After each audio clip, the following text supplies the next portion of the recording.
ایک روشن ضمیر باپ، ایک دانشور باپ جس کی حکمت و دانش کی اطلاع قرآن کریم نے دی. فرمایا وَلَقَدْ آتَيْنَا لُقْمَانَ الْحِكْمَةَ أَنِ اشْكُرْ لِلَّهِ.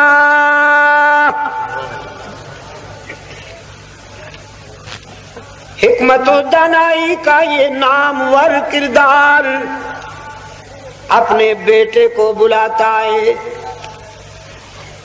قرآن کریم نے فرمایا وَإِذْ قَالَ لُقْمَانُ لِابْنِهِ وَهُوَ يَعِظُهُ یا بنی لا تشرک باللہ.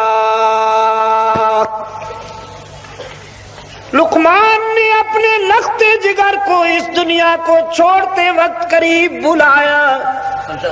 فرمایا بیٹا میں نے تیرے لیے محلات تو نہیں بنوائے، سونا چاندی کی وراثت نہیں چھوڑ رہا، جاگیریں نہیں چھوڑ رہا، لیکن پیارے بیٹے میں تیرے لیے حکمت کا بول چھوڑتا ہوں. ایک میٹھا بول، اگر تو نے اسے اپنا لیا سونا چاندی اتنا فائدہ نہیں پہنچائیں گے جتنا یہ بول فائدہ پہنچائے گا. لا تشرک باللہ، چاہے کچھ ہو جائے اللہ کے ساتھ کسی کو شریک نہ بنانا. ان الشرک لظلم عظیم، کہ شرک بہت بڑا ظلم ہے، بہت بڑی بے وفائی ہے، نمک حرامی ہے اور غداری ہے.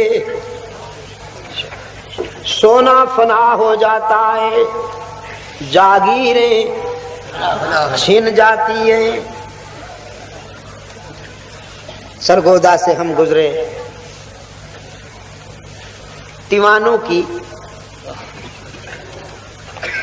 یادگاریں، بنگلے اور کوٹھیاں بھائیں بھائیں کر رہی تھی، کھڑی ہوئی. کم ترکو من جنات وعیون وزروع ونخل طلعها حضیم. فرمایا نوشیرواں کے در پہ لکھا تھا بآب زر، نوشیرواں کے در پہ لکھا تھا بآب زر، اس منزل غریب کے ساکن کہاں گئے. نعرہ تکبیر. ہم نے دیکھے ہیں ایسے ہزاروں کے جن کا معطر بدن تھا، مشین چلن تھا، جب قبر کہن ان کی کھودی تو دیکھا نہ عضو بدن تھا نہ تارے کفن تھا.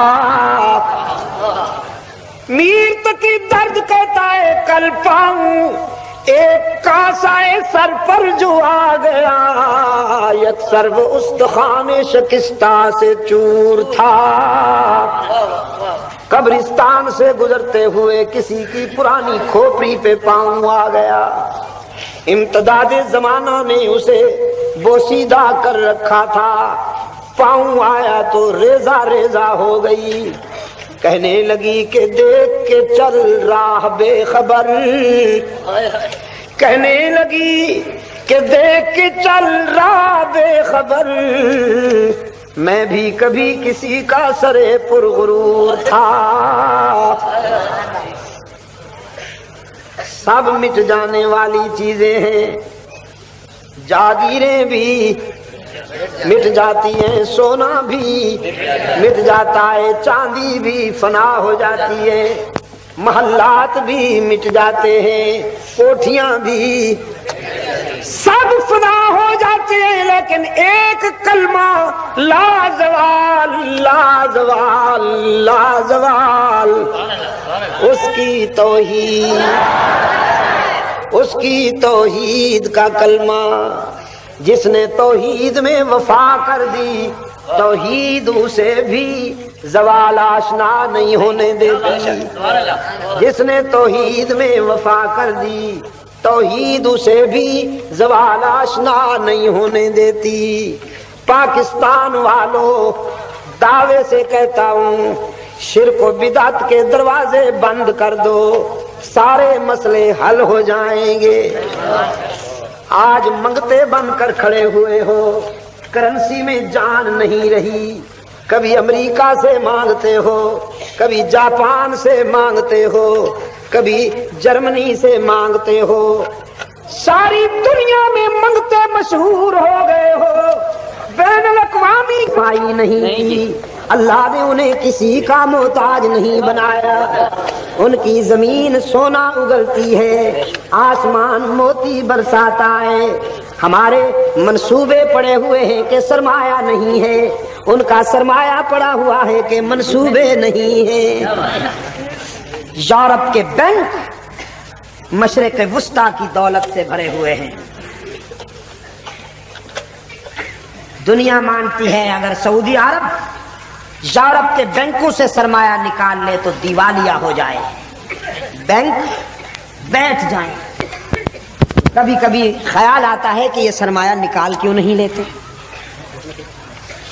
لیکن پھر ذہن میں یہ بات آتی ہے شاید اللہ کو یہی منظور ہے کہ سعودی عرب کی دولت یورپ کے بینکوں میں پڑی رہے، تاکہ تثلیث پرست جو سائنس اور ٹیکنالوجی کی ترقی پہ مغرور ہیں، تہذیب و تمدن کے اجارہ دار بنتے ہیں اور سمجھتے ہیں کہ ساری ترقیاں ہم سے وابستہ ہیں، اللہ ان کو بتانا چاہتے ہیں کہ توحید والے سرمایہ نکال لیں تو تثلیث والوں کا بیڑا ہی غرق ہو جائے۔